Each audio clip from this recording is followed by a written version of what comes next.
नमस्कार दोस्तों, आपका स्वागत है अपने YouTube चैनल PFP में। मार्केट में शानदार तेजी बनी हुई है। निफ्टी 50 ने नया ऑल टाइम हाई आज लगा दिया 0.64% की तेजी के साथ, जिसमें सबसे बड़ा कंट्रीब्यूटर रिलायंस इंडस्ट्री था। उसमें तेजी क्यों आई थी उसके बारे में आगे चर्चा करेंगे। निफ्टी बैंक के बारे में बात करें तो आप देख पाएंगे कंपेरेटिवली आपको स्ट्रेंथ कम दिखाई देती है और निफ्टी मिड कैप में तो आपको गिरावट नजर आ रही है। परसों के दिन भी कुछ ऐसा ही हुआ था, निफ्टी 50 स्ट्रांग था और कल के दिन वहां पर गिरावट आई, निफ्टी बैंक में तेजी आई और आज वापस हमें निफ्टी 50 में तेजी आ रही है और निफ्टी बैंक कंपैरेटिवली वीक दिखाई पड़ता है। एडवांस डिक्लाइन रेशियो के बारे में बात करें तो मार्केट क्लियरली आपको डिक्लाइन के फेवर में दिखाई पड़ती है। उसका बेसिक रीजन है आज निफ्टी 50 में जो तेजी आई है वो अकेले रिलायंस की इंडस्ट्री की वजह से आती हुई नजर आती है। बाकी का mid cap segment, banking sector भी आपको इतना स्ट्रांग दिखाई नहीं पड़ा था। मिड कैप सेगमेंट में तो आपको गिरावट नजर आई है, इसलिए डिक्लाइन रेशियो भी आपको ज्यादा दिखाई पड़ता है। कमोडिटीज के बारे में बात करें तो क्रूड ऑयल में 0.5% की तेजी है, नेचुरल गैस में शानदार 2% से ज्यादा की तेजी दिखाई पड़ती है।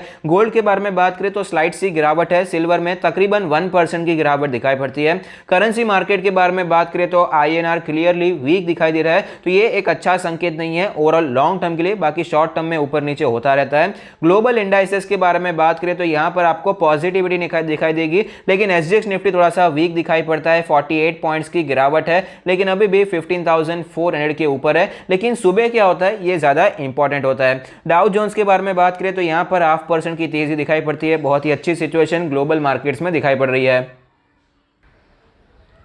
निफ्टी के चार्ट के बारे में बात करें तो आप देख पाएंगे गैप अप ओपन हो गया, उसके बाद ज्यादा मोमेंटम आपको देखने को नहीं मिला। निफ्टी 50 एक ही रेंज में आपको ट्रेड करती हुई नजर आई है और ऊपर के लेवल पर ही क्लोजिंग भी दिखाई पड़ती है। ऊपर के लेवल से कोई बड़ा करेक्शन देखने को नहीं मिला है, ऊपर के लेवल पर क्लोजिंग दिखाई है। ये एक बहुत ही पॉजिटिव बात है क्योंकि फिलहाल निफ्टी अपने ऑल टाइम हाई के आसपास ट्रेड कर रहा है। आप देख पाएंगे डेली कैंडल के बारे में बात करें तो एक गैप अप ओपनिंग के बाद यहां पर आपको ज्यादा मूवमेंट देखने को नहीं मिली। गिरावट हुई थी लेकिन गिरावट कवर हो गई। 15,400 एक सपोर्ट की तरह नजर आया और वहां से वापस निफ्टी हमें ऊपर जाता हुआ भी नजर आया है। RSI के बारे में बात करें तो 66 प्लस RSI है। ऑफ कोर्स निफ्टी अपने ऑल टाइम हाई पर है, तो यहां पर कोई ओवरसोल्ड सिचुएशन तो नहीं होने वाली है और फिलहाल सारे मूविंग एवरेजेस भी बहुत ही पॉजिटिव दिखाई पड़ते हैं। तो ओवरऑल सिचुएशन के बारे में बात करें तो बहुत ही बुलिश दिखाई पड़ रहे हैं। मैं अपना व्यू बताऊं उससे पहले आप मुझे कमेंट बॉक्स में जरूर बताइए कि अभी फिलहाल निफ्टी 50 अपने ऑल टाइम हाई पर है, आपका पोर्टफोलियो कैसा है और आपको क्या लगता है आगे क्या होगा। दो तरह के लोग हैं, कुछ लोग खुश हो रहे हैं कि अच्छी बात है मार्केट ऊपर जा रही है, लेकिन कुछ लोगों के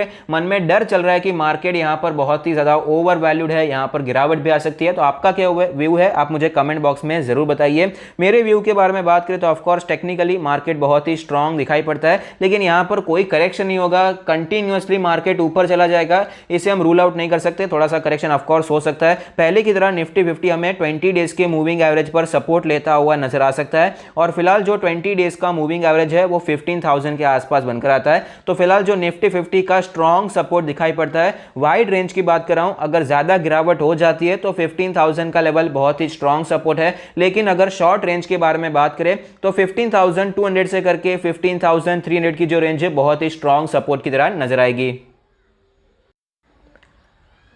न्यूज के बारे में बात करें तो कल रात को आइसर मोटर्स के रिजल्ट्स आए थे। प्रॉफिट आफ्टर टैक्स हमें 73% बढ़ता हुआ नजर आया, बहुत ही अच्छी बात है। कंपनी ने 17 रुपीज का डिविडेंड भी दिया है, तो बहुत ही अच्छा शेयर है लॉन्ग टर्म के लिए भी। नेस्को के भी रिजल्ट्स आए हैं, आज रिजल्ट्स आए। नेट प्रॉफिट हमें 25% गिरता हुआ नजर आया, जो कि थोड़ा सा एक्सपेक्टेड भी था क्योंकि इसका बॉम्बे एग्जीबिशन सेंटर भी बंद होता हुआ नजर आता है, उसकी हालत भी खराब चल रही है। ज्यादा रेवेन्यू जहां से आता है वहीं पर आपको प्रॉब्लम दिखाई पड़ती है, इसलिए यहां पर प्रॉफिट भी आपको नीचे जाता हुआ नजर आया। महिंद्रा एंड महिंद्रा ने भी क्वार्टर रिजल्ट्स लाए हैं। क्वार्टर 4 प्रॉफिट हमें 163 करोड़ का देखने को मिला। 8.75 पर शेयर का डिविडेंड अनाउंस किया है। देखिए ओवरऑल प्रॉफिट तो कोई प्रॉफिटेबिलिटी बहुत ही अच्छी ऑफ कोर्स नहीं आई है, लेकिन रेवेन्यू में एक अच्छा जंप देखने को मिला, जिसके कारण शेयर भी हमें पॉजिटिव होता हुआ नजर आया है। Mahindra to launch 23 new products by 2026, invest 12,000 crore, तो बहुत ही अच्छी बात है और इसमें से ज्यादातर इलेक्ट्रिक व्हीकल्स में भी होने वाला है। इसमें से 3,000 करोड़ का इन्वेस्टमेंट इलेक्ट्रिक व्हीकल्स में होने वाला है, तो ये भी एक पॉजिटिव बात है, जिसके कारण महिंद्रा एंड महिंद्रा में तेजी देखने को मिली थी।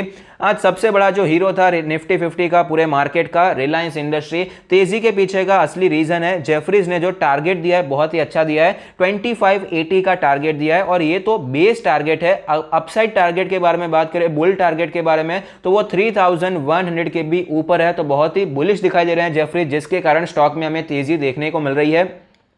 इनका मानना है इनका जो पेट्रोकेमिकल का बिजनेस है बहुत ही अच्छा परफॉर्म करता हुआ नजर आ सकता है, वहां पर हमें एबिटा में जंप देखने को मिल सकता है, जिसके कारण रिलायंस इंडस्ट्रीज के ओवरऑल रिजल्ट्स हमें सुधरते हुए नजर आ सकते हैं। इसके कारण उन्होंने टारगेट भी ऊपर दिया और मार्केट में एक बुलिश सेंटीमेंट हमें बनता हुआ नजर आया है। बाकी मेरे हिसाब से मेन रीजन तो यही है, बहुत टाइम से स्टॉक हमें एक ही लेवल पर ट्रेड करता हुआ नजर आता था। 1900 का जो लेवल है बहुत ही स्ट्रॉन्ग सपोर्ट बन चुका था, उसके नीचे कंसोलिडेशन दिखा रहा था, तो यहां पर एक बाउंस बैक हमें देखने को मिला। टेक्निकली भी स्टॉक ऊपर जाना ही था, ऐसा मेरा पर्सनली मानना है। और यहां पर एक न्यूज आ गई जिसके कारण शानदार 6% की तेजी एक साथ हमें देखने को मिली है।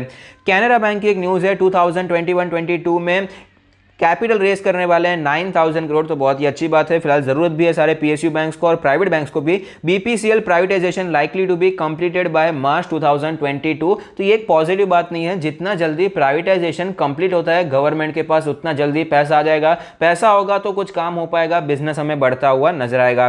बजाज हेल्थ केयर ने एपीआई लॉन्च कर दिया है ट्रीटमेंट के लिए, ब्लैक फंगस के ट्रीटमेंट के लिए बजाज हेल्थ केयर हमें आगे आता हुआ नजर आता है, तो इनके शेयरहोल्डर्स के लिए एक पॉजिटिव बात बनकर आती है।